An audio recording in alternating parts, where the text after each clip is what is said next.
Can you describe for us sort of the story behind how you learned how to make bacon?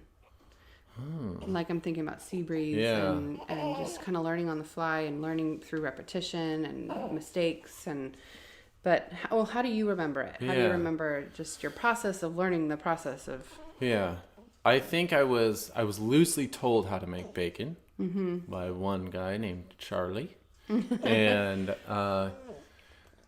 I think my takeaway from that experience was that you place salt atop fresh pork bellies for an unknown amount of time.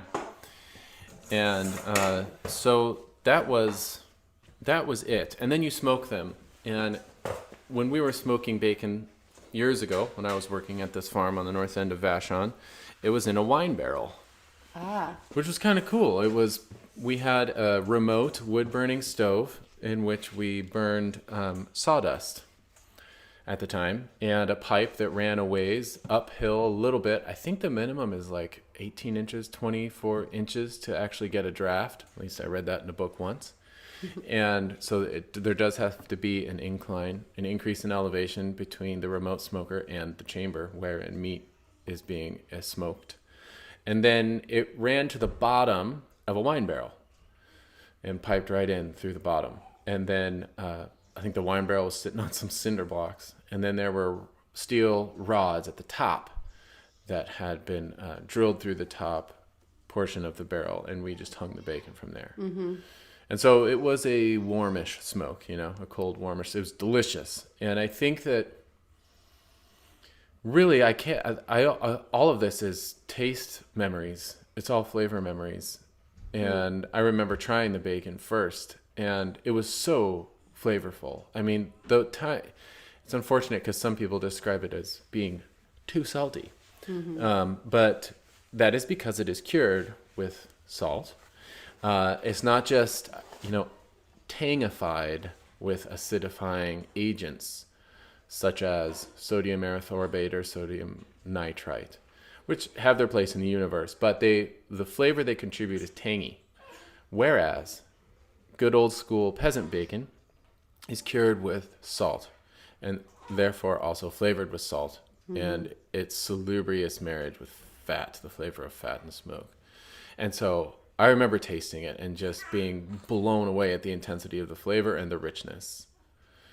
And for some reason, I wasn't cowed by that.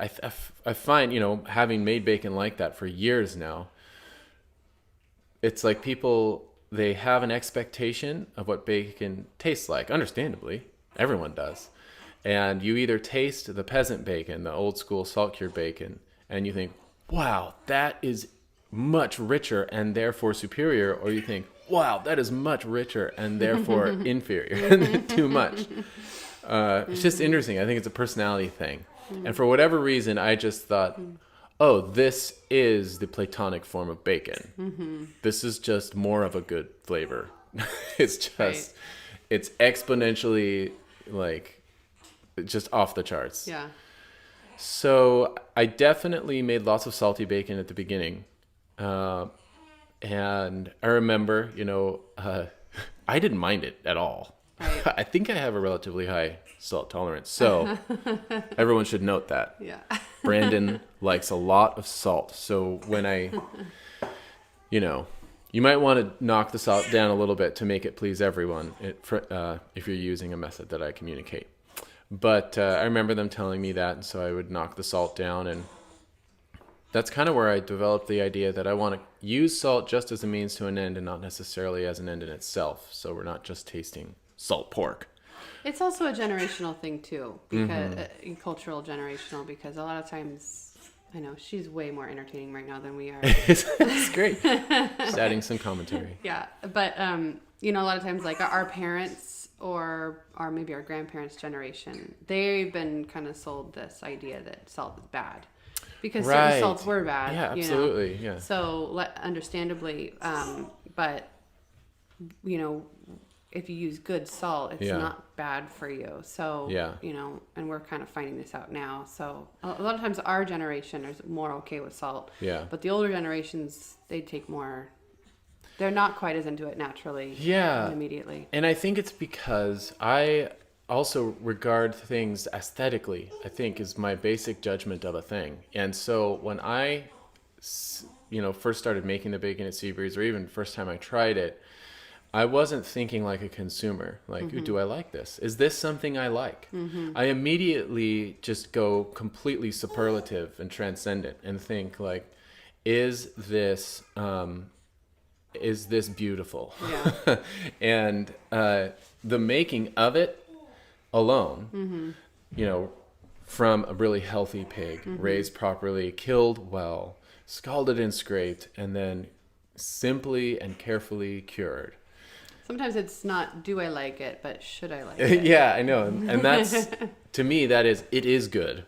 Therefore, I'm going to be a little more receptive and docile. And if anything, I am going to decide that this is bacon ontologically. Yeah. And the other stuff is, an imitation of this. And so I'm going to try to make this fit. I'm going to rearrange my entire kitchen to make this fit in it and to make it work.